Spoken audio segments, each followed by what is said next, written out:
vous expliquer d'abord pourquoi ce sommet. Je l'ai dit hier soir, mais peut-être que tout le monde n'était pas là. Euh, donc, j'ai vécu 20 ans à l'étranger et puis j'ai rencontré l'énéagramme d'abord à travers un bouquin, un petit bouquin en espagnol. J'étais enseignante de français langue étrangère à l'époque. Et puis, c'était un livre qui proposait d'introduire l'énéagramme dans la salle de classe, non, de comprendre un petit peu les profils des différents élèves ou des apprenants. Euh, pour leur proposer des activités ou des pédagogies, des méthodes d'apprentissage plus adaptées à leur profil. Et, euh, et donc, comme bonne 3, je l'ai lu, j'ai rapidement trouvé mon profil. Et voilà, et j'ai laissé ce livre de côté. J'en ai pris note, mais c'était plus au niveau intellectuel. Non, comme disait Dorothée hier, il y a une compréhension d'abord par le mental, et puis après, j'ai laissé ça de côté. Et puis ensuite, euh, je suis retombée dessus en arrivant à Barcelone, donc il y a une douzaine d'années, en 2010. Euh, j'ai rencontré une personne juste en arrivant qui m'a reparlé de l'énéagramme et donc des SAT, et des programmes de Claudio Naranjo. Et, euh, et donc, comme je vivais une grosse crise, c'est vraiment la crise qui m'a réveillée, puisque en arrivant à Barcelone, j'ai divorcé, donc je devais trouver aussi du travail, c'était tout en même temps. Euh, J'avais vraiment cette sensation que si j'allais dans le corps ou dans l'émotion, c'est comme si je n'allais plus m'arrêter de pleurer. Non, c'est le... Et donc, j'ai préféré commencer par des thérapies corporelles, des choses comme la méthode Greenberg. Et puis après, une thérapeute gestalt est arrivée à moi par toutes ces coïncidences de la vie, ces cadeaux que la vie nous fait. Et donc, j'ai commencé par là et je ne suis arrivée qu'à l'énéagramme, vraiment d'aller au SAT et de commencer les programmes de Claudio Naranjo qu'en 2015. Et, euh, et donc, ça a été en parallèle, évidemment, de lecture, d'échanges. Euh, et donc, cet outil me passionne. Je le trouve d'une puissance colossale et surtout un outil de changement vraiment profond, euh, justement parce qu'il passe par le corps. Et c'est ce que proposent les SAT, et c'est vraiment, il y a un avant et un après. Euh, donc, c'est ça qui fait que je le recommande à tout le monde, avec un petit bémol. Et donc, ça, c'est ce dont on traitera à la table ronde avec Christophe, Dorothée, avec les autres intervenants. On parlera vraiment des enjeux. Euh, Parce qu'effectivement, pour moi, il y a un enjeu très important à recommander l'énéagramme, parce que c'est un travail, comme le disait aussi Chérif hier, qui requiert de passer par la case souffrance, non, d'aller traverser sa douleur, et effectivement d'aller connecter avec, euh, avec les larmes ou avec la colère, avec les émotions que l'on a refoulées. Donc, et après, il n'y a plus de retour en arrière. Donc, c'est un chemin, quand il commence, il ne termine pas. Il y a pas non plus de point d'arrivée. Euh, et, euh, et donc c'est un processus, voilà, 2 pas en avant, 1 pas en arrière. Euh, mais ça vaut le coup. Ça vaut le coup. Et donc voilà, donc j'étais professeure de français langue étrangère et puis j'étais comme une 3 vraiment à fond, hein. Donc je travaillais, je faisais. Et puis au fur et à mesure, ben, le processus me faisait me rendre compte de toute la névrose et de comment j'avais construit ma vie autour de ma névrose. Euh, donc je vivais en plein centre-ville de Barcelone avec du bruit, des touristes. Je cavalais par Monts et par Vaux toute la journée parce que j'étais enseignante dans le privé. Donc j'étais le matin en entreprise, et puis après à l'université, et puis après avec des cours particuliers, et puis le soir avec des cours à, à l'Institut français, donc avec des gens qui viennent pour apprendre le français par goût en général. Et donc, mais cela faisait un rythme de vie effréné et donc une énorme fatigue. Et donc, je connectais de plus en plus avec mon épuisement. Et puis, l'énéagramme me faisait prendre conscience de tout ce que j'avais mis en place Et là, à partir de là, ça a été très difficile d'en sortir parce qu'en fait, effectivement, on a tendance à construire notre vie autour de notre névrose. Et quand on travaille sur soi et qu'on essaye de se transformer, euh, donc j'en suis arrivée à un point où il fallait que je sorte de là, que je m'extirpe complètement pour pouvoir vraiment me reposer et connecter avec des choses reconnecter avec l'enfant intérieur, reconnecter avec des choses que je n'avais pas choisies, que j'avais fait par automatisme pour plaire à papa, pour être reconnue, pour être aimée. Non, c'est un peu cette, ce conditionnement non, de l'ego. Et puis donc je me rends compte, donc voilà, à un certain âge, que finalement j'aurais pas dû faire du sport de compétition et me faire du mal à mon corps parce que j'étais complètement déconnectée du corps, que j'aurais en fait adoré plutôt me lancer dans des disciplines artistiques, faire du dessin, danser comme je faisais quand j'étais petite, avant de me déconnecter de moi, passer des heures à danser dans le salon toute seule comme une folle, ou passer des heures à dessiner sans avoir ce jugement non, extérieur ou intérieur, le faire simplement par plaisir. Et puis j'avais un rêve aussi caché de faire du surf depuis l'âge de 14 ans.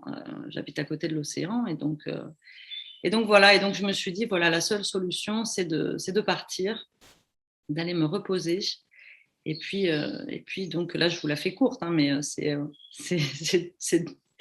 tout un chemin de deuil, non, aussi, et de faire le deuil d'autres choses pour aller se reconnecter à soi. Et donc voilà, et donc c'est ce à quoi je me suis consacrée un petit peu ces 2 dernières années, à essayer de me reposer et à vraiment suivre l'élan du cœur. Et donc, euh, et donc je me suis inscrite à une formation de facilitation graphique pour reconnecter avec le dessin.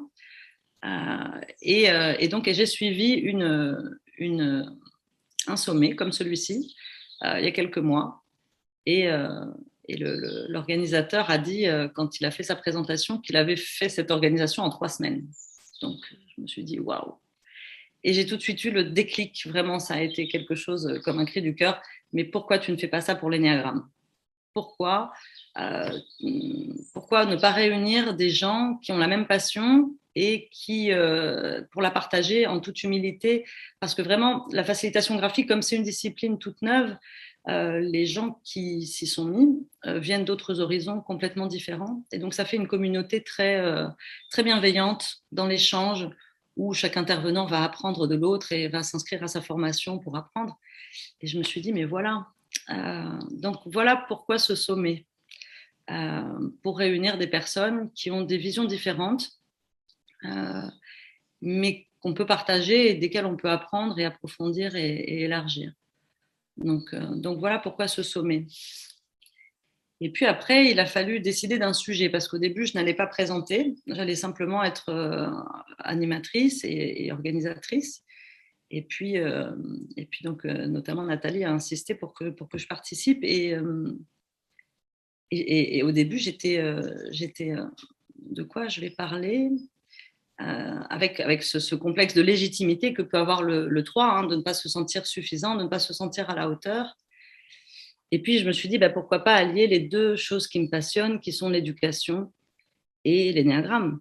Et puis, pour revenir aussi à la source de ce bouquin qui m'était tombé dessus, mais il y a 20 ans à Séville. Et donc voilà pourquoi ce sujet, parce que l'éducation me passionne et que surtout, je crois que...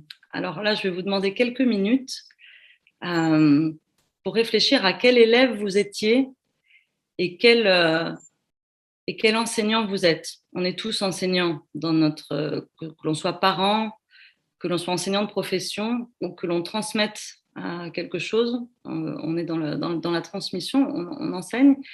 Et donc voilà, je vous pose ces deux questions et prenez quelques minutes, comme hier soir avec Jérémy, pour réfléchir à quel élève vous étiez ou quel élève vous avez été tout au long de votre carrière d'élève, de tout petit, aussi loin que vos souvenirs vous amènent.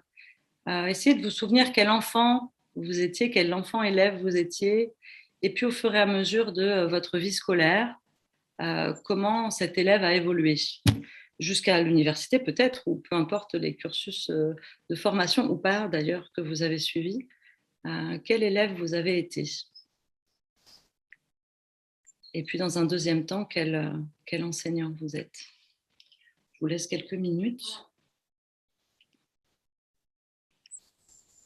pour prendre des notes si vous avez besoin, ou pour fermer les yeux et visualiser.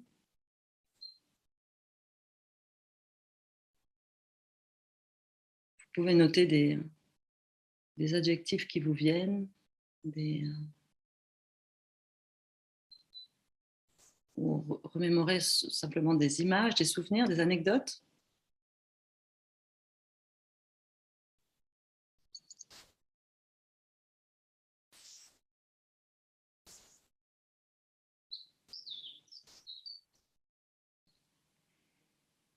Et donc voilà, gardez-les précieusement. Et puis du coup, moi, je vais répondre à la question. Donc moi, j'ai été une élève un peu perturbatrice, un petit peu dissipée. Alors au début, j'ai joué le jeu de la compétition et des notes. Et ça parle de mon caractère. Mais rapidement, j'avais envie quand même de rire et de m'amuser. Et donc, ce que je faisais, c'est que en primaire, hein, je devais être en CE2. Donc là, c'était donc le système scolaire, comme vous l'avez certainement connu, avec un tableau. Et là, en l'occurrence, la maîtresse notait au tableau les élèves perturbateurs. Et puis, ils avaient des petites barres, hop, hop, hop, au fur et à mesure qu'il y avait des rappels à l'ordre. Et puis, à la fin de la journée, il y avait une punition qui tombait, en général, des règles à recopier. Oui, je parle un peu plus fort. Merci, Philippe. Et donc, j'étais souvent punie. Et donc, ce que je faisais au bout d'un moment, hein, ayant compris la manœuvre, c'est que je faisais mes punitions à l'avance, en fait. Je copiais le soir des règles de grammaire. Ma mère passait par là, me disait, mais qu'est-ce que tu fais? Je fais la punition que j'aurai demain pour pouvoir me permettre de rigoler avec Nicolas au fond de la classe. On était en grande rangée. Vous avez peut-être eu ce type d'organisation de salle de classe. Et donc, on était des grandes lignes. Et donc, moi, j'étais au fond à droite. Et j'avais envie de rire. J'avais envie d'apprendre en m'amusant, en tout cas. Et donc, voilà un peu le type d'élève que j'ai été. Mais après, évidemment, plus le niveau augmentait, plus c'était difficile pour moi de continuer à m'amuser et d'avoir des bonnes notes. Alors là, il fallait faire un choix, et très difficile. Et donc, il y a eu des cours particuliers pour renforcer certaines matières. Et donc un calvaire, hein, parce qu'un samedi matin, pour un enfant, aller à un cours particulier de maths au lieu d'aller faire de la danse ou je ne sais quoi d'autre. Donc voilà un petit peu le type d'élève que j'ai été. Et puis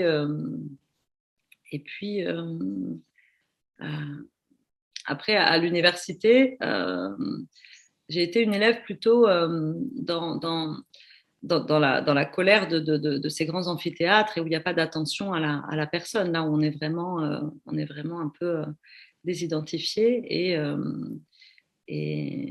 et donc, c'est là où il y a eu plutôt de l'autonomie, où je me suis dit, bah, finalement, les cours où je ne suis pas obligée d'aller, je vais travailler de mon côté, et puis je vais faire ce qui m'intéresse comme ça m'intéresse. Donc voilà un petit peu l'évolution. Et puis aussi, maintenant, donc, quand je m'inscris à une formation ou quand j'apprends, ben, j'ai besoin de dessiner, j'ai besoin de faire des cartes mentales, j'ai besoin de changement de rythme, j'ai besoin de m'amuser. Donc, une plus grande connexion à mes besoins personnels. Euh, donc, mais cette inadaptation que j'ai vécue pendant tout mon cursus, où je me faisais donc gronder, punir, euh, m'a donné cette vocation. On est l'histoire que l'on a vécue, non? Et donc, l'une des choses, par exemple, qui m'avait choquée, c'était c'était un été où je devais avoir 12-13 ans, et puis on était parti en Turquie avec ma famille, et puis j'étais au bord de la piscine et donc je voulais draguer le beau gosse de la piscine et on parlait tous les deux qu'anglais et impossible de se comprendre. Impossible de se comprendre après 5 ans d'apprentissage de l'anglais bon, depuis la primaire. Et donc ça, c'est ça qui a fait ma vocation de prof de langue. Comment est-il possible d'apprendre une langue pendant 5 ans et de ne pas être capable de communiquer, non? Donc voilà, c'est un peu cette colère contre le système tel qu'il est, que je suis devenue ce que je suis et que j'ai fait ce que j'ai fait. Euh, et donc ensuite, ben, je suis passée enseignante. Et donc là, c'est le revers de la médaille. Parce que donc, on est mis du coup face à ses propres convictions, ses croyances. Et donc, je suis passée dans une manière d'enseigner donc beaucoup plus en connexion avec ce que je suis, avec le ludique, le jeu, la communication. J'ai essayé de faire tout ce que je n'avais pas eu, non, pendant mon apprentissage des langues. Mais évidemment, à ça, il manquait, et ça, c'était la petite fille rebelle, non, qui du coup passe à l'autre extrême. Et il me manquait la discipline, il me manquait l'ordre, et il me manquait la vraie autorité, non. Euh, euh, et la vraie autorité, elle vient d'une réconciliation avec soi. Quand on s'est réconcilié avec son enfant intérieur, qu'on l'a accueilli avec son père intérieur, sa mère intérieure, c'est là qu'on peut grandir. Euh, et, euh, et puis surtout avec la connaissance de soi, avec si je sais qui je suis, je peux mieux voir l'autre. Euh, si je m'accepte comme je suis, je peux mieux accepter les comportements de mes élèves en classe. Euh, donc ça, on va y revenir tout à l'heure parce que je voudrais resituer un petit peu donc, le contexte des systèmes. Donc, un enfant va commencer à grandir dans son système familial et va avoir comme référence ses parents, ses grands-parents, ses frères et sœurs, oncles, tantes, et donc va essayer de se faire aimer dans ce contexte avec toutes les introjections. Non, les introjections, ce sont toutes ces croyances. Alors en coaching, peut-être on parle de driver, soit sage, soit comme ci ou comme ça. Euh, Tout ça, on l'intègre comme donc une manière d'être. Il faut être comme ça pour être aimé. Et puis donc par loyauté, par amour, l'enfant se modèle, non? Et, euh, et donc s'adapte à toutes ces injonctions. Et puis, petit à petit, donc l'enfant va sortir de ce système familial pour aller dans le système scolaire, donc avec l'enseignant qui a ses propres injonctions, ses propres, avec les camarades aussi. Donc, il va se confronter à sa place dans le groupe, à son appartenance. Euh, et donc, ça va continuer de façonner, non, des comportements et des mécanismes aussi pour être accepté et pour être. Et donc, il y a le système parental et puis le système scolaire et puis ensuite le système social avec les amis. Comment on va faire pour se faire des amis, pour conserver ses amis. Donc, enfants déjà, non? Comment si vous avez des enfants, vous l'observez certainement, non? Comment ils sont en relation avec les autres, et puis vous-même en repensant à votre enfant, à votre, dans vos souvenirs, quel type de relation vous tissiez avec les camarades de classe, avec les copains de vos diverses activités de loisirs. Euh, et puis après, il y a le système donc de l'entreprise, ou en tout cas des structures dans lesquelles on s'incorpore pour entrer dans le monde du travail. Et là encore, il y a des cultures d'entreprise, visions des choses qui font que on est souvent en lutte contre soi pour s'adapter, pour rentrer dans ce moule, pour être avec ce sentiment d'appartenance, ce sentiment d'exister, essayer de trouver sa place. Et puis, au-dessus encore, il y a l'État et donc avec toutes ces structures, donc ce système éducatif, et puis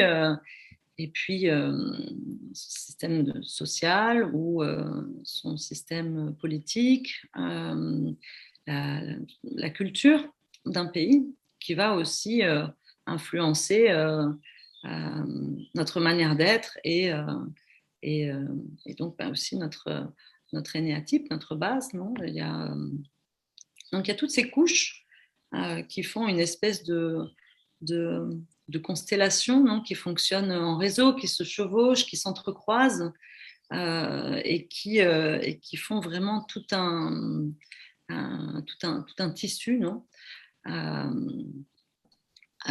que quand on commence à s'intéresser à la connaissance de soi, on détricote. On détricote le système familial, on détricote notre vécu dans le système scolaire, on détricote. Voilà. Alors pour le cas de la France, donc je vous apporte ma vision d'expatrié qui a longtemps vécu en Espagne et puis quelques années aux États-Unis. Et il y a eu une conférence sur un TEDx qui est très intéressant comment elle s'appelle, Cécile Blondel, je crois. Elle met vraiment en relief le fonctionnement de l'éducation à la française, qui est un système où on n'a pas le droit à l'erreur, qui est un système, en France, on a très peu le droit de dire je ne sais pas, de se tromper. On a très peu le droit de se tromper. C'est aussi un système conservateur, assez élitiste. Et puis donc, ça favorise l'esprit critique, ça a un côté positif. Mais voilà un petit peu le cadre, vous y reconnaissez peut-être, dans lequel on évolue tout au long de sa scolarité. On y passe beaucoup d'heures à l'école, beaucoup d'heures. Et donc, si vous êtes d'accord avec moi, c'est plutôt un système un peu 1,3, 1,3, 3,1, où on exige de la discipline, de l'ordre, d'être sagement assis sur sa chaise pendant de nombreuses heures.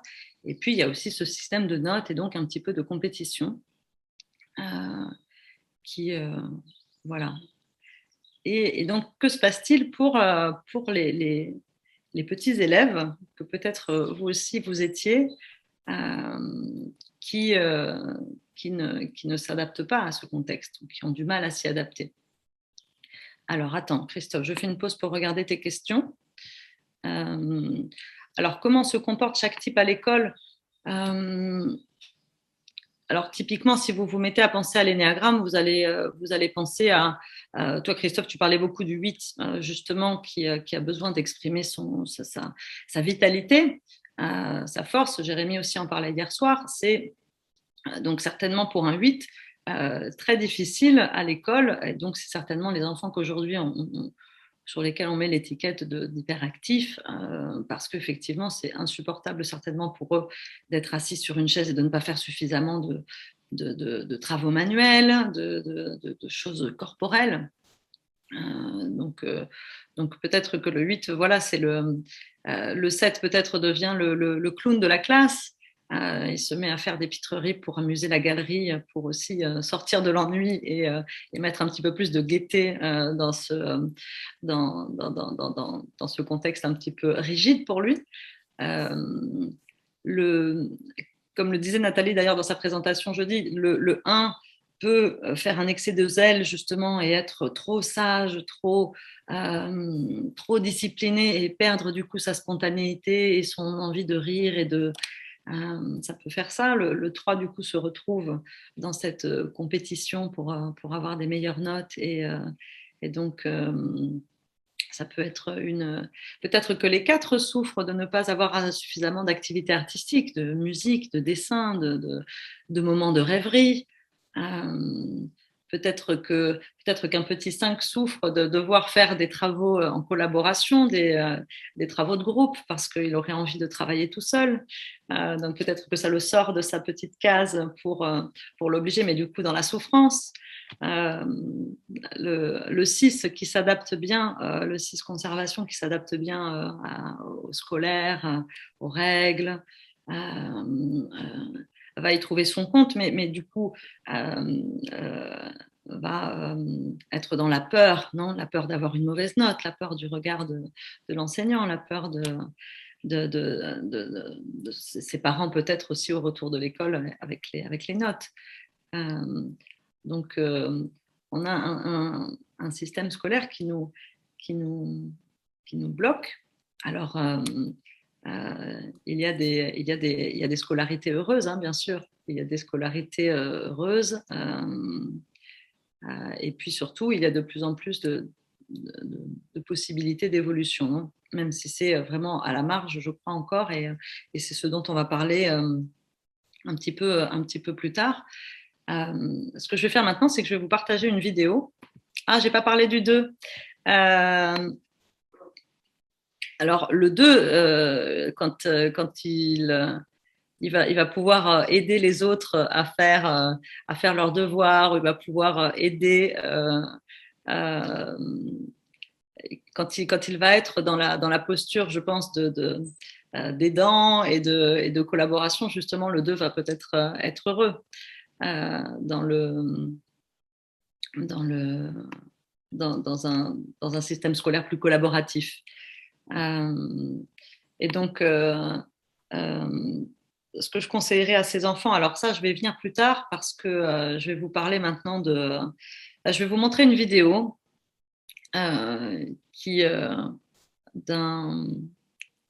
vous allez voir, je vous laisse la surprise. Je vais vous montrer une vidéo d'un groupe que j'aime beaucoup et que vous connaissez certainement tous déjà.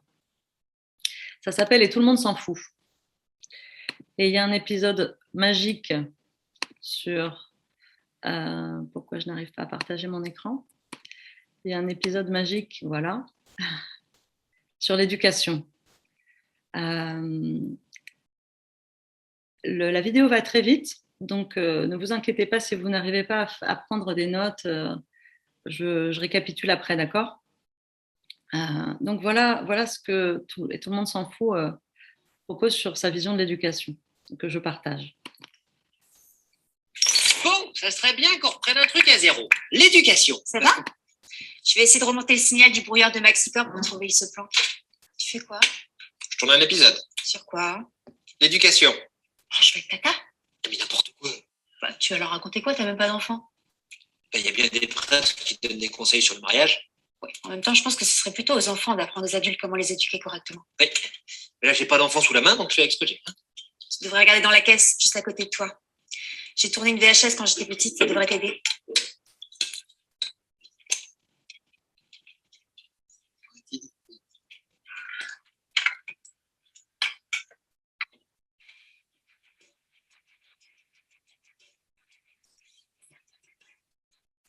Coucou, c'est Zoé.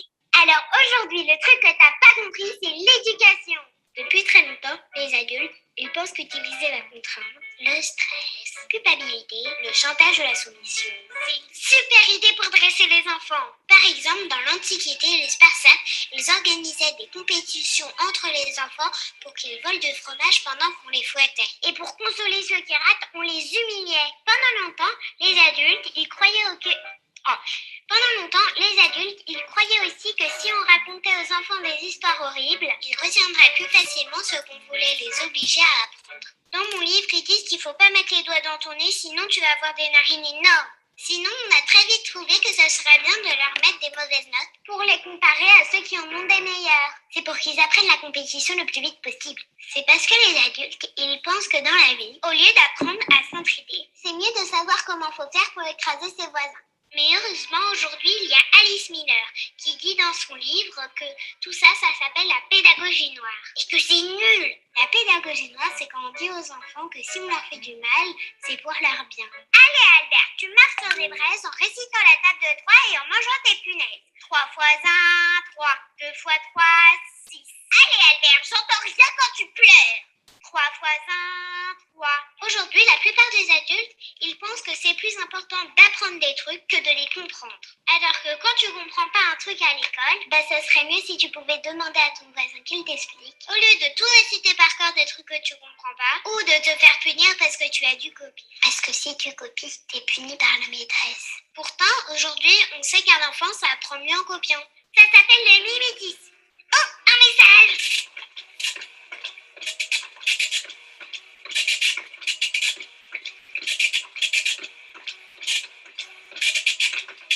De toute façon, si t'es teubé, qu'on soit gentil ou méchant avec toi, c'est le même résultat.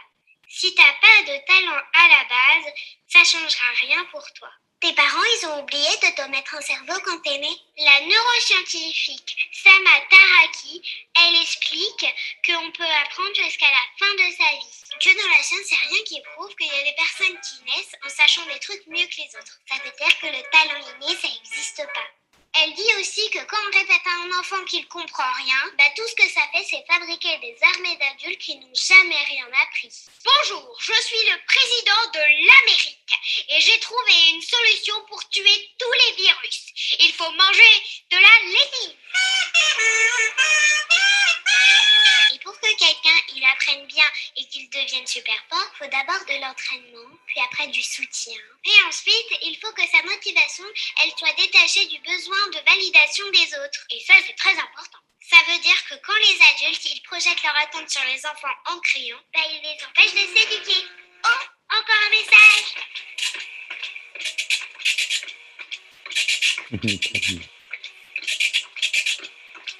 Tu dis n'importe quoi, la vie c'est dur, les enfants, faut les préparer, sinon plus tard ils vont se faire bouffer. Tu veux des tipex pour effacer tes idées? Selon la psychologue Carol Dweck, professeure à l'université de Stanford, plus un enfant il croit qu'il est intelligent, plus il développe sa capacité à apprendre des nouveaux trucs. Elle dit aussi que ça peut se passer que dans un environnement qui te soutient pour apprendre ce que tu veux. Et soutenir quelqu'un, ça veut dire l'aider à garder son attention sur ce qui est déjà présent et pas sur ce qui lui manque. Par exemple, si j'ai eu 3 sur 10 et que toi, tu veux que j'ai 10 sur 10, c'est pas en me criant dessus qu'il me manque encore 7 points que tu vas me soutenir. C'est en me disant que 3 c'est bien et que c'est mieux que 2 ou que 1. Et que mon 3 il est tellement beau qu'on dirait presque un 4. Comme ça, après, j'avance plus facilement jusqu'à 10. Mais en même temps, il faut aussi soutenir mon type d'intelligence et pas celle que toi tu préfères. Il y en a 9, je te les ai toutes écrites au tableau. Tu sais compter jusqu'à 9? Parce que comme le disait je sais plus qui, tout le monde est un génie. Mais si tu juges un poisson par sa capacité à monter aux arbres, il passera sa vie à croire qu'il est totalement stupide. Et tout le monde s'en fiche.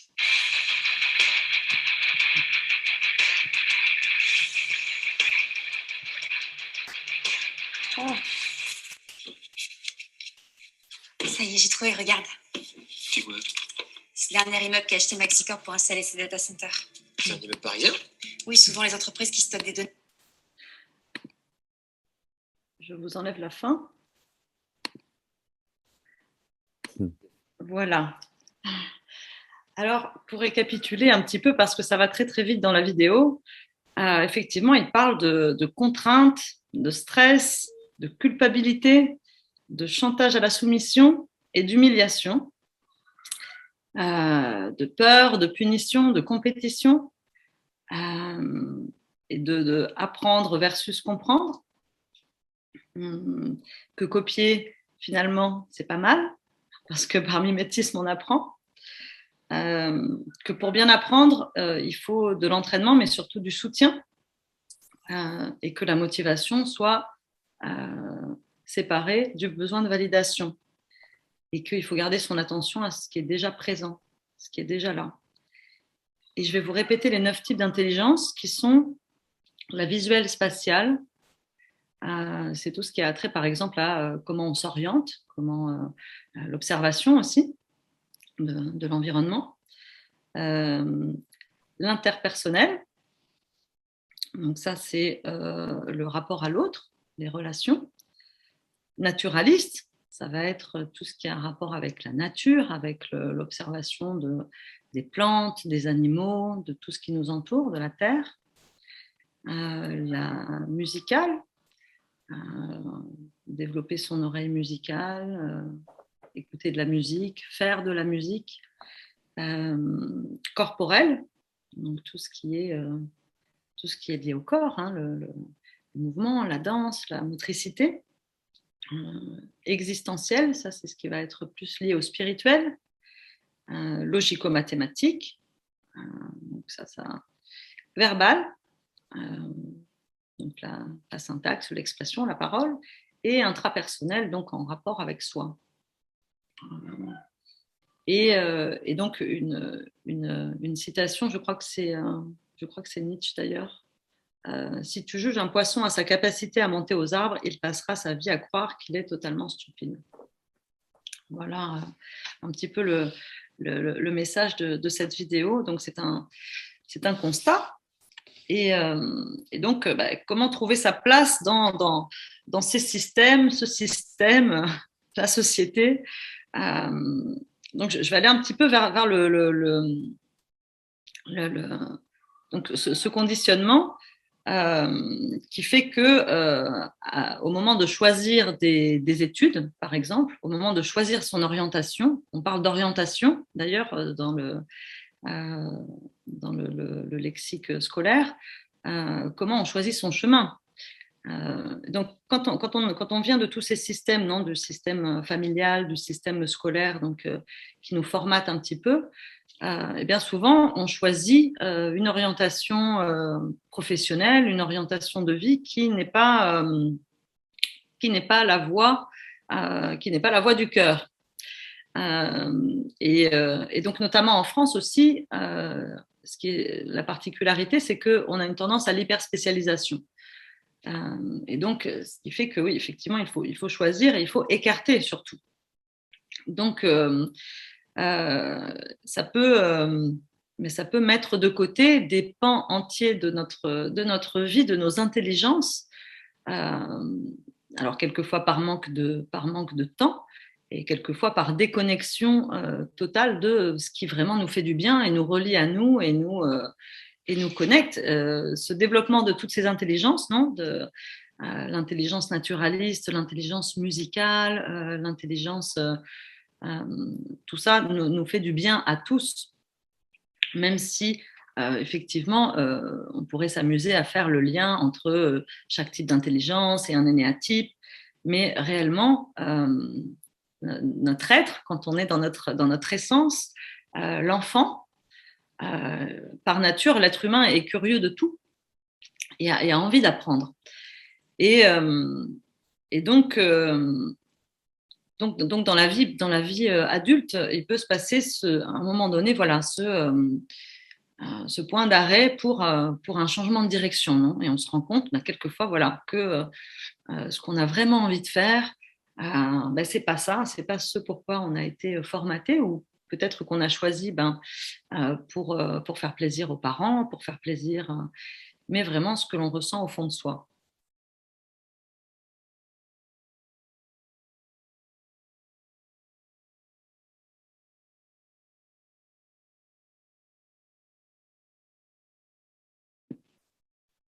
Est-ce que...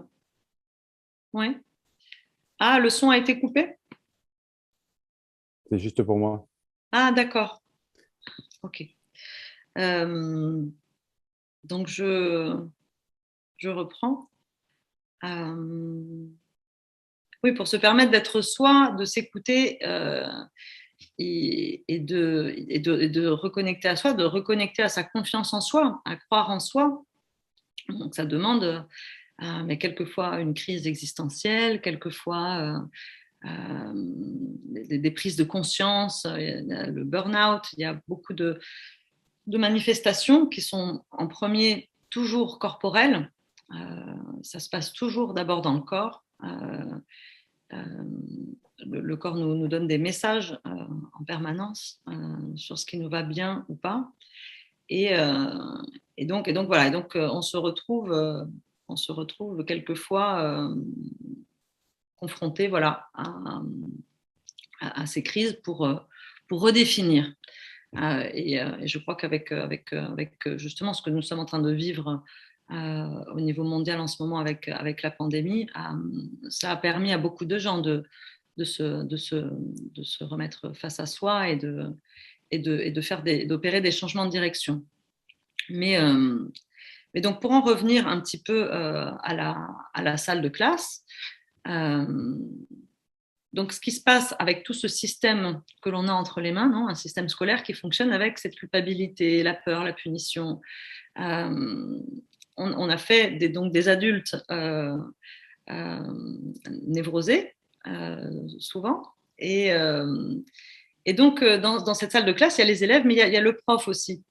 Il y a cet enseignant qui n'a pas forcément été réconcilié avec son enfant intérieur, avec lui-même, avec son père intérieur, avec sa mère intérieure.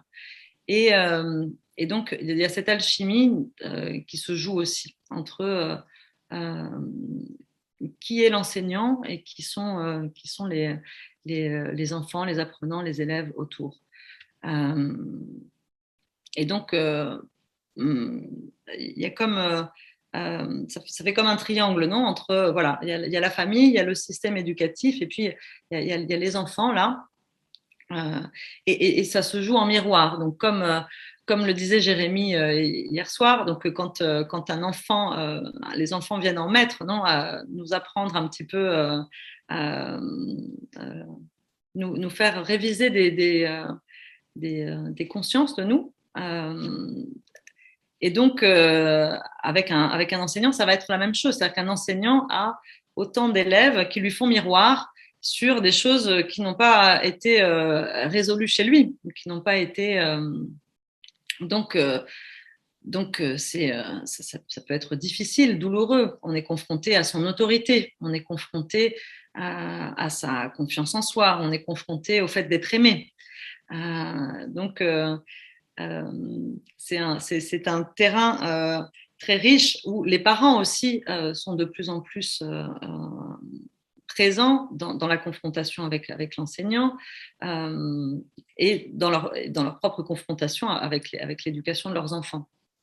Donc, on est tous remués en tant qu'adultes par ces enfants qui nous font miroir et qui viennent nous montrer ce que l'on ne voit plus de notre soi authentique, de notre être spontané.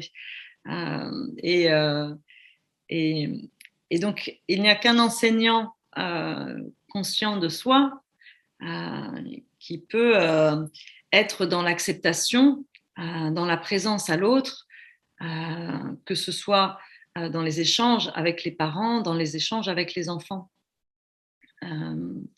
Donc, un petit peu, que fait-on avec tous ces constats pour changer le monde ?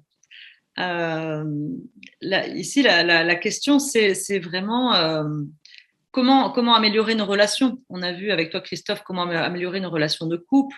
On a vu avec Jérémy comment améliorer la relation avec son enfant, avec les enfants. Comment améliorer nos relations amicales. Et donc vraiment, on sait que le premier pas et que l'énéagramme nous donne ici un outil magique et profond, c'est la connaissance de soi. Pour pouvoir être présent à soi en auto-observateur, avec conscience et puis avec beaucoup d'humilité. Et donc voilà, et donc ça passe par la réconciliation avec son enfant intérieur. On est tous des adultes, des grands blessés, parce que évidemment on a perdu notre innocence, on a perdu avec ce masque d'ego, non, on est dans cette boîte, dans cette case ou sur la branche, comme dit Dorothée, accroché là, et donc on souffre, et puis oui, on a peur de perdre la face, non, si que ce soit un parent ou un enseignant, non alors si je ne les tiens pas en place avec la discipline, ça va m'échapper des mains, ça va échapper à mon contrôle. Non, donc on a vu aussi hier midi avec Philippe sur le Leadership Circle et le 360, toutes ces parties en bas du cercle qui sont la réactivité, le contrôle. Et donc, autant pour le Leadership Circle que pour toute la société, l'idée serait d'aller tous vers un leadership. On est tous des leaders plus créatifs, plus focalisés sur la relation à l'autre, sur le mentorat de l'autre, comment aider l'autre, et donc plus dans un paradigme de compétition, de structure rigide, mais beaucoup plus ouvert. Claudio Naranjo dit que grandir, c'est choisir. Et donc, on peut l'interpréter de différentes manières. Pour moi, grandir, c'est choisir parce que l'enfant blessé veut tout. L'enfant blessé est rebelle et que pour grandir, il faut choisir d'être soi et d'être dans l'authenticité et donc de ne pas plaire à tout le monde. C'est en ça que l'on grandit. Quand on sort de l'ego et qu'on devient de plus en plus connecté à soi et authentique, et bien on prend le risque de ne pas être aimé. Mais paradoxalement, c'est là qu'on est le plus aimé. Plus on est authentique, plus les choses coulent de soi, d'elles-mêmes. Il y a des choses qui n'ont pas besoin d'être nommées. Une personne humble ne dit pas « je suis humble ». Elle est, c'est tout. Et ça, c'est avec toutes nos qualités essentielles dont parlait Dorothée hier. C'est, voilà, quand c'est là, c'est là. Donc voilà, une conscience de soi pour améliorer nos relations, toutes nos relations autant qu'elles sont, enseignants, élèves, couple, famille. Et puis, ça passe effectivement par l'acceptation aussi de l'autre. Et donc là, l'énéagramme nous donne aussi des territoires, une grille de lecture, quelle que soit l'approche que l'on choisit pour aborder l'énéagramme, c'est ça qui nous fait aller vers la compassion. Et donc, c'est ça dont manque cruellement le système scolaire actuel. Et donc, Claudio Naranjo prône une éducation, donc il a beaucoup travaillé et beaucoup étudié pour améliorer l'éducation. Et donc, il prône une éducation beaucoup plus holistique, beaucoup plus intégrative. À l'heure actuelle, le système éducatif est donc, on l'a vu, très focalisé sur l'intellectuel, sur le mental, ce qui évidemment porte préjudice aux autres centres, le centre instinctif, le centre émotionnel. On a plus de difficultés peut-être avec ça parce que c'est violent pour un centre émotionnel. Par exemple, je vous donne un exemple d'une professeure d'université, de lycée qui nous donnait les notes selon ordre de classification. Donc, quand nous ne voyions pas arriver notre copie, on savait qu'on allait avoir une mauvaise note. Donc, c'était terrible. Et puis, c'est aussi mettre en relief les élèves qui réussissent mieux. Enfin, bref, favoriser ce système de compétition. Et donc, Claudio Naranjo parle de quelque chose de, évidemment, complètement sorti de ce système de notes et de compétition, de ce système d'évaluation, mais quelque chose de beaucoup plus équilibré entre le généraliste et le spécifique, pour justement permettre après à des adultes, non pas avec l'hyperspécialisation et puis donc du coup je dois écarter tous mes autres intérêts de ma vie, mais plutôt intégrative, où effectivement on pourrait intégrer l'intelligence naturaliste en faisant du jardinage, intégrer la cuisine, tout ce qui correspond aux travaux manuels, parce que ça favorise la patience, ça favorise la minutie. Il y a beaucoup de qualités qui sont développées avec différentes activités, disciplines qui ne sont pas à l'heure actuelle intégrées dans les curriculums scolaires. Et puis évidemment, beaucoup plus transversal, beaucoup plus universel. Avoir une connaissance des autres cultures, des autres manières de voir le monde, donc vraiment une optique d'élargissement. et puis bien sûr, le jeu, rétablir le jeu comme support d'apprentissage, le ludique, et surtout ne pas être assis 7 heures par jour sur une chaise, pauvre petit 8, et pauvre de nous tous d'ailleurs. Donc voilà et on pourrait changer le système éducatif, mais surtout avec une éducation affective, avec une éducation émotionnelle, une prise en compte des émotions, qu'il n'y ait aucune émotion interdite. Là, on a déjà donc nos émotions interdites au sein de la famille. Non, dans certaines familles, il est interdit de pleurer, dans d'autres, il est interdit de se mettre en colère. Et puis, on a les émotions interdites dans la société. Et ça, c'est pareil, ça va être culturel. Non, des femmes vont peut-être avoir plus de difficultés à se mettre en colère parce que c'est moins toléré. De la même manière que des hommes vont avoir plus de difficultés à pleurer en public parce que c'est moins toléré. Donc, on est voilà, avec ces couches comme un oignon, on est bloqué.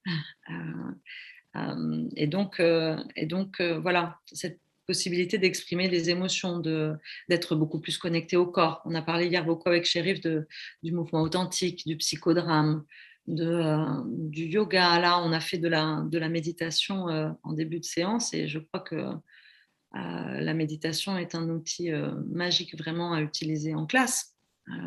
Alors au début, ça ricane, surtout si vous enseignez avec des ados, mais après, on en redemande réellement. Après, ils se rendent compte que c'est un cadeau, faut vraiment de se recentrer et d'être connecté à soi et de s'apaiser. Et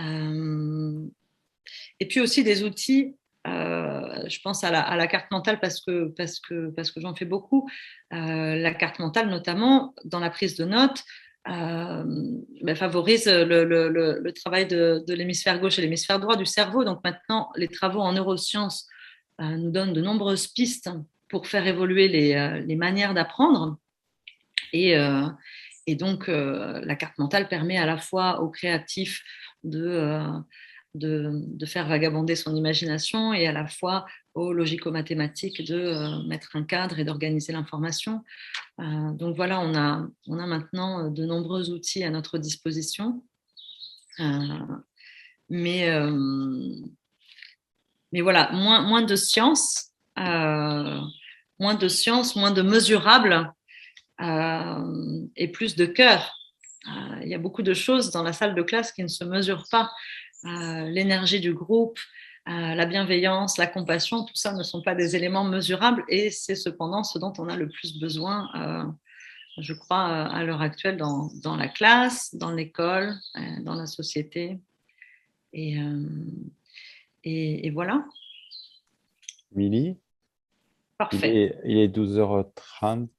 Pile poil. 13h30, donc je pense qu'on va passer aux questions. Donc voilà, si vous avez des questions, n'hésitez Alors, pas.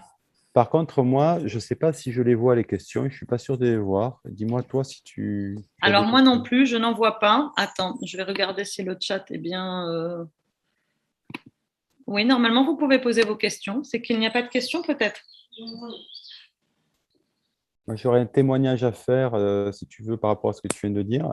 Là, actuellement, il y a énormément de groupes un peu partout qui travaillent sur justement ces histoires. Enfin, comment mettre en place une nouvelle école complètement différente, parce que l'ancienne va s'écrouler, je pense, prochainement. Et on est en train, voilà, moi je suis parti de plusieurs groupes justement où on travaille sur ces questions-là. Qu'est-ce qu'on veut dans la nouvelle école?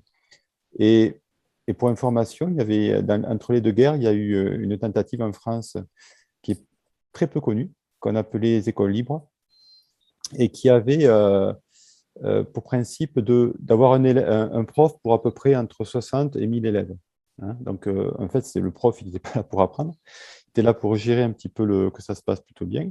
Et il y avait pas mal de matériel pédagogique, et ce sont les élèves entre eux qui s'apprenaient. Le prof apprenait au plus ancien, et ensuite les autres, ça déroulait.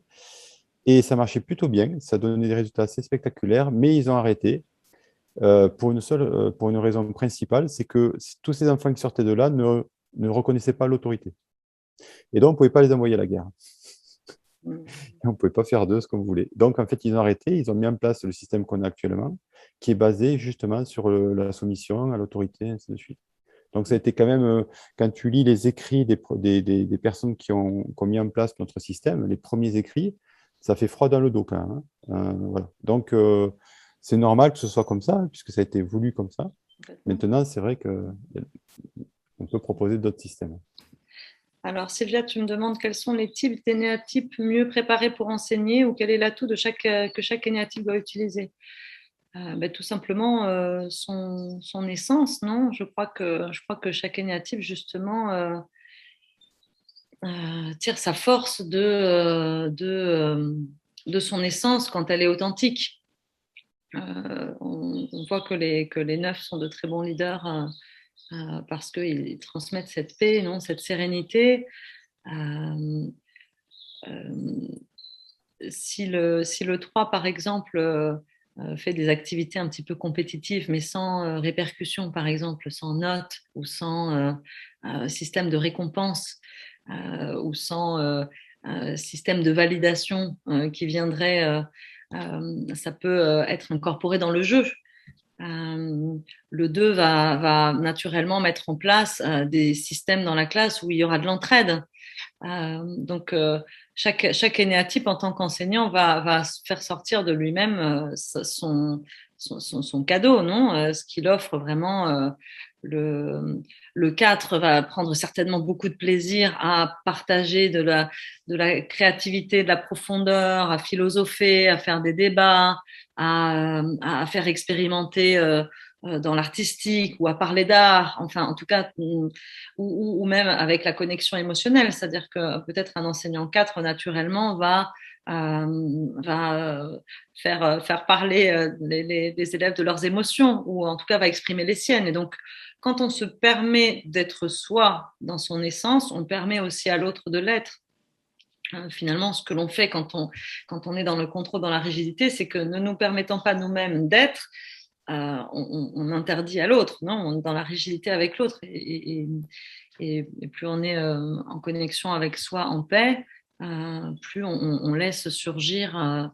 C'est d'ailleurs le problème que j'ai eu la dernière fois que j'ai enseigné, donc pendant le confinement. J'étais prof d'espagnol au collège à Bordeaux et ayant fait la paix, ça a été très révélateur pour moi parce que je n'avais pas enseigné au collège depuis 15 ans ou 20 ans. Et donc là, je me retrouvais avec 30 élèves voilà, de milieux sociaux différents et en plus en tant que remplaçante, donc pas avec ce statut de prof titulaire. Et donc ça, ils le savent très bien. Et au niveau de l'autorité, c'est très difficile. Donc ça m'a vraiment repoussée dans mes retranchements. Mais surtout, je pense qu'à une époque, j'aurais été vraiment dans la vanité, dans le contrôle rigide et peut-être du mépris. Mais là, du coup, j'étais vraiment réconciliée avec mon enfant intérieur et du coup, je pouvais pas leur en vouloir d'être dissipée. Je pouvais pas leur en vouloir en tant qu'adolescent d'avoir envie de draguer parce que c'est l'époque d'avoir envie de faire autre chose que d'être assis donc sur une chaise pendant des heures. Et donc il y avait une réelle compassion. Il y avait vraiment quelque chose et donc qui rendait difficile ma tâche parce qu'effectivement, si je dois faire de la discipline et de l'ordre et que tout mon heure de cours se résume à ça, c'est de la souffrance pour moi. Et donc voilà. Et donc évidemment, j'ai essayé de mettre en place des choses beaucoup plus collaboratives et communicatives. Mais le système est fait de telle sorte que c'est très compliqué à mettre en place parce qu'après, il faut remettre les tables et les chaises en place. Ça fait du bruit, c'est lent. Donc, beaucoup d'enseignants font déjà beaucoup de choses merveilleuses pour faire évoluer l'éducation, mais on est bloqué. On est bloqué par le système. Où l'on ne peut pas, on a des programmations très rigides, il faut aller vite, il faut faire le programme. Et donc, sinon, donc voilà, tout ce système disciplinaire en pyramide, sinon l'inspecteur te tombe dessus ou quelqu'un d'autre te tombe dessus. Donc c'est très difficile à l'enseignant d'être dans son authenticité aussi. Tu as aussi les autres écoles qui pourraient, alternatives, qui pourraient très bien être intéressantes pour beaucoup de personnes. Simplement, le problème, c'est qu'il faut les payer. C'est-à-dire qu'elles ne sont pas validées. Et comme en Allemagne, les Steiner, par exemple, sont reconnus. Mais en France, pas du tout. Et donc, en fait, tu payes 2 fois l'école. Tu payes l'école avec tes impôts et tu payes l'école avec ton argent. Il faut payer les profs. Et donc, en fait, il y a très peu, elles ne peuvent pas trop se développer à cause de ça. Et donc, il y a vraiment, comme tu dis, il y a le système qui bloque vraiment tout ça, quoi. Oui, tout à fait. D'ailleurs, ce que dit Claudio Naranjo dans son bouquin, je vous partage, qui est vraiment, mais bon, il est en espagnol. Hein, Claudio Naranjo est très peu traduit en français, malheureusement. Donc, c'est changer l'éducation pour changer le monde. Et effectivement, il dit que pour changer le modèle d'éducation, il faudrait un investissement colossal et qu'il faudrait changer aussi tout le personnel, puisque du coup, il faudrait intégrer des jardiniers, intégrer des cuisiniers, intégrer beaucoup plus de disciplines et donc des spécialistes dans ces disciplines. Et donc, ce changement serait coûteux et non seulement coûteux au niveau financier, mais effectivement, l'État n'a rien à y gagner au niveau, comme tu dis, donc disciplinaire et de formatage. Effectivement, là, on est sur un modèle éducatif qui formate les enfants pour le monde du travail. Donc, on n'est pas dans un système éducatif qui agit au service de l'humain. C'est au service du système. Donc, c'est pour ça que c'est vraiment chacun, nous, notre responsabilité d'enseignants au sens vaste, d'amener plus de compassion dans la classe, d'amener plus de jeu dans la classe, d'amener dans la mesure du possible, parce que évidemment, donc on le sait, on est très... mais c'est surtout le meilleur cadeau qu'on peut faire aux autres, et ce serait vraiment ça le point de conclusion, aux autres en général, c'est de se connaître soi-même et d'être en connexion authentique avec soi. C'est le plus beau cadeau qu'on peut faire dans une salle de classe, dans une relation de couple, dans les relations quelles qu'elles soient. Et si j'avais une question par rapport là, bon, on a le système, bon, il bougera un jour, c'est clair. Enfin, moi, j'en suis absolument certain. Mais en attendant qu'il bouge, qu'est-ce qu'on pourrait, si on est, par exemple, je suis parent, qu'est-ce qu'on pourrait conseiller à nos enfants parce qu'on leur dit, bah ouais, c'est comme ça, on ne peut rien faire. Qu'est-ce qu'on pourrait trouver comme système pour les aider à rester dans ce système-là, justement, tout en y trouvant de l'intérêt quelque part. Je crois que tu sais, il y a déjà la réconciliation avec soi, tu vois, c'est comme on disait hier, c'est-à-dire que si ton enfant est 8 et très instinctif et mange avec les mains et il en met partout, mais c'est pas grave, comme disait Jérémy hier, c'est pas grave, on se salit, on est là pour être vivant, non? Ça n'empêche pas de lui de l'informer sur ce qui se fait en société, non? Ou sur comment il doit s'adapter à l'école, non? Non, c'est pas ça, c'était pas la question. La question, c'est une fois qu'il est à l'école, comment il peut la vivre le mieux possible par rapport, par exemple, à sa typologie.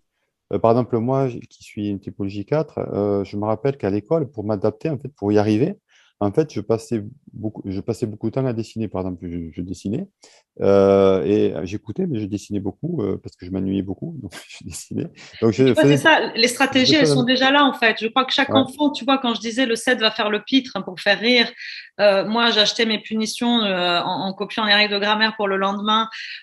Tu vois, en fait, chaque énéatype chaque base, chaque enfant développe déjà ses stratégies parce que c'est de la survie. C'est de la survie en fait. Quand on est dans ce système qui ne nous prête pas attention à ce qu'on est ou à ce que l'on aimerait faire et puis surtout qui nous déconnecte complètement de nous puisque effectivement voilà, il y a le temps pour manger, on mange alors qu'on n'a pas faim, on boit alors qu'on n'a pas soif. Enfin, on commence à être complètement, on nous envoie faire pipi alors qu'on n'a pas envie de faire pipi à ce moment-là. Enfin, voilà, cette mise en cage, hein, j'ai envie de dire, fait que on se déconnecte petit à petit de notre enfance spontanée, innocent, et donc ça fait partie de, je pense, la construction de l'ego et de nos mécanismes de survie que de mettre en place des stratégies, oui, que les enfants mettent déjà en place. Ce que peut faire le parent, c'est rendre conscient avec l'enfant ces mécanismes sans les blâmer. Puisque effectivement, peut-être que toi, on te blâmait pour dessiner en classe. Moi, j'ai eu la chance qu'on ne me punisse pas à la maison pour faire des punitions à l'école. Tu vois, parce que sinon, c'est la double punition du coup. Ouais, c'est clair. Mais voilà, et donc je pense que c'est vraiment la clé. Je crois que c'est vraiment la conscience et le dialogue et la communication avec l'enfant et lui expliquer quand il est capable de l'entendre, de l'écouter. Voilà, ça fonctionne comme ça à l'école, mais voilà, toi tu te rends compte que tu es comme ça. Mettre des mots, nommer les choses. Reprendre le contrôle en fait de sa vie. Je ne sais pas si c'est reprendre le contrôle. Pour moi, c'est mettre de la conscience vraiment. Oui, mais en tant qu'élève, je me rappelle, c'est que plutôt que de subir ce qu'on me faisait, en fait, ce qu'on m'imposait, je reprenais le contrôle, c'est moi qui choisissais en fait ce que j'allais faire. Donc, par exemple, je modifiais j'utilisais en fait mon temps à faire autre chose que ce qu'on me demandait, et donc je reprenais le contrôle en fait de ma vie. Je m'ennuyais pas comme ça. Et oui. Voilà. Et donc je trouvais des jeux à faire dans la classe en restant à ma place. Ça peut être des jeux à l'intérieur de ma tête ou à l'extérieur, qui m'apprenaient plein de choses, mais pas ce que je devais apprendre qui ne m'intéressait pas. Bon, je n'avais pas des bonnes notes non plus, il faut le dire, mais bon. Mais oui, il y a des choses qui peuvent être mises en place, même au sein de la classe, pour les enseignants, s'il y a des enseignants ici, pour connecter aux émotions. On peut très bien faire du mouvement en classe. De la même manière qu'on fait de la méditation en début de cours et que ça marche super bien, on peut se prendre 5 minutes pour se lever et marcher dans la classe si on a de la place. Parce qu'effectivement, en l'occurrence, moi, les classes où j'enseignais à Bordeaux étaient très petites. Enfin, c'était très compliqué même de se lever et de bouger. Donc, c'est vraiment, on se sent comme des sardines.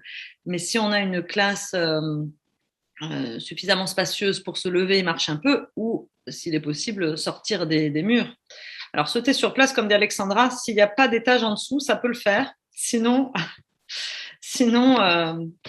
mais c'est vrai que on est brimé par le bruit qu'on peut faire pour les autres, parce que j'allais vous dire, on peut pousser un cri tous ensemble quand on est, des fois on sent quand on rentre en classe, les élèves sont tendus, il y a des tensions, on aurait envie de crier ou d'exprimer sa colère, mais malheureusement il y a la classe d'à côté qui entendrait. Et voilà. Donc, sortir des murs, c'est fantastique si on peut le faire. Justement pour aller connecter à la nature, Ça va être un gros chantier, ça, en fait, pour l'avenir. C'est un gros chantier de repenser tout ça, en fait. Parce que c'est absolument primordial de le faire, vu que les élèves, ils déconnectent complètement actuellement. Donc, tant mieux parce que... Mais vraiment, j'insiste, je crois que le gros chantier, c'est d'abord soi-même. Et que plus on est en paix avec soi, plus on est en paix avec l'autre, plus on permet à l'autre et plus on favorise des environnements propices à l'apprentissage en salle de classe, propices à la construction dans la relation de couple, même dans la relation amicale. Donc, je crois vraiment que le premier chantier, c'est ça, parce que sinon, on ne fait que projeter à l'extérieur et renvoyer la balle. Et donc, vraiment, et que ce soit en tant que parent, en tant qu'enseignant, vraiment, qu'est-ce que cet élève me renvoie, non, quand il remet en doute mon autorité, qu'est-ce que mon enfant me montre de moi quand il laisse ses chaussures à la porte d'entrée qu'il les range pas, et donc, etc., etc. Et tu vois, qu'est-ce qu'il me renvoie de moi, Christophe, quand il me fout le dawa en me posant des questions sur Nabila, sur le chat, etc., etc. C'est-à-dire que toutes nos situations de vie, à chaque minute, à chaque seconde, et c'est ce que disait Jérémy hier soir aussi, nous renvoient à notre auto-observateur interne. Et donc, voilà. Je crois que c'est un travail de chaque seconde. même comme je vous disais hier, donc pour moi, c'est encore du travail pour moi de dire, ah ben, j'ai besoin de faire une pause entre deux conférences parce que j'ai besoin d'aller aux toilettes ou de manger ma soupe comme j'ai fait hier soir devant vous, parce que ça, il y a quelques années, c'était impensable. Tant pis, je me serais retenue, j'aurais pas été aux toilettes, je n'aurais pas mangé, voilà. Ah, Sylvia pose une question super intéressante qui va te plaire, Christophe. Comment et à quel âge l'énéagramme peut être introduit aux enfants? Et c'est vrai que j'étais pas d'accord avec toi quand tu disais qu'il fallait le donner à tout le monde. Ton micro est éteint. Ah, vas-y. Sous forme de sirop, tu peux très tôt. Après, ça dépend de comment tu le… Voilà. Je crois que ça a un rapport avec ce que disait Jérémy hier, de l'introduire à son enfant en tant que parent de manière juste à mettre de la conscience, à lui faire prendre conscience de comment il est, de son caractère par rapport aux autres. Oui, bah, tu vois, un tel, il est comme ci, et toi, tu es plus comme ça, mais tu pourrais aussi être comme ci. Et donc, inviter, parce que, oui, je crois comme le disait Dorothée, que on le voit, hein, les bébés ont déjà un caractère. C'est impressionnant de voir un enfant dès tout petit avec son caractère. Il y a une semaine, j'étais à Séville, je jouais avec la petite fille d'un de mes amis. Elle a 2 ans, je crois qu'elle est 8. Elle mangeait sa glace en se la mettant dans le nez presque. Elle sautait, elle courait, elle jetait, une énergie vitale impressionnante. Et donc, il y a cette observation du parent et qui n'est pas forcément facile, non, de voir, mais en tout cas, on peut rester dans l'observation objective. Donc voilà, mon enfant fait ci, il réagit comme ça, il a telles émotions, et donc les lui rendre conscientes. Et puis oui, jouer avec des émoticônes, jouer à être d'autres personnages, justement, aller se promener, comme on disait, en constellation sur les autres énéatypes, lui montrer les autres possibilités. Je crois que ça pourrait être un bel endroit d'apprentissage de l'énéagramme pour les enfants, c'est-à-dire non pas justement à travers le cognitif, mais à travers le corps. Et si on jouait à pas bouger pendant 1 heure comme un petit enfant neuf qu'on pose là, et si on jouait à déplacer des montagnes comme un 8, et si on jouait à être alors dans la recherche et l'investigation comme un 5, là pendant 1 heure tu vas faire des recherches là-dessus. Je pense que ça peut être introduit par le jeu et par la conscience. Tu imagines, plus il y a de gens qui seraient le type de leur enfant quand ils seraient jeunes, sur eBay, on verrait j'ai un 8, cherche un 3 pour échanger. Ou je voudrais un 2 parce que là, je ne peux plus. Il pourrait y avoir des dérives. Il faut faire attention. C'est pour ça, je pense vraiment aux dérives par rapport à l'enseignement aux enfants, parce qu'il ne faudrait pas que ce soit un outil justement pour mettre des étiquettes sur les autres. Et d'ailleurs, on parlera demain à la table ronde des enjeux de l'énéagramme, et je pense que ça en fait partie. C'est un outil à prendre avec précaution, parce que comme tout outil, il a ses dérives. Et effectivement, c'est de la même manière que on a une vision de l'énéagramme qui parle de nous, de notre base, et on a aussi une manière de l'utiliser qui parle de nous aussi. Donc, dans les dérives, par exemple, un 3 pourrait l'utiliser pour être en compétition avec l'autre et pour avoir connaissance de ses faiblesses. Donc, chaque énéatype peut utiliser l'énéagramme dans un mauvais biais. Mais, je pense que les manipulateurs l'utilisent déjà. On va dire les grands manipulateurs, pas les petits, mais les grands manipulateurs l'utilisent déjà, utilisent des techniques similaires. Donc, je pense que ce n'est pas une peur trop à avoir. Mais par contre, ça serait bien d'avoir un système défensif pour voir les jeux de manipulation. Tu vois, donc de l'apprendre, parce que c'est déjà utilisé quelque part. Hein, on est tout le temps, ça fait longtemps qu'on utilise les jeux de manipulation dans tous les pays, et dans tous les gouvernements et partout. Mais c'est bien justement de les voir. On devrait tous voir tous les jeux de manipulation. On devrait l'apprendre. Comme ça, on ne pourrait plus se manipuler. Alors, comme ça, on pourrait moins manipuler peut-être. On pourrait plus se manipuler puisqu'on les verrait. Ça nous rendrait du… Voilà. Donc, moi, à mon avis, il ne faut pas avoir peur de cet outil qui peut manipuler, c'est vrai, mais à mon avis, c'est déjà fait. C'est déjà fait. Donc, en fait, autant donner cet outil à des gens pour qu'ils puissent se défendre. Tu vois, enfin, qu'ils voient, en tout cas, qu'ils deviennent conscients des jeux. En tout cas, c'est ma vision. Et vous souhaitez une bonne après-midi. On se retrouve à 18h.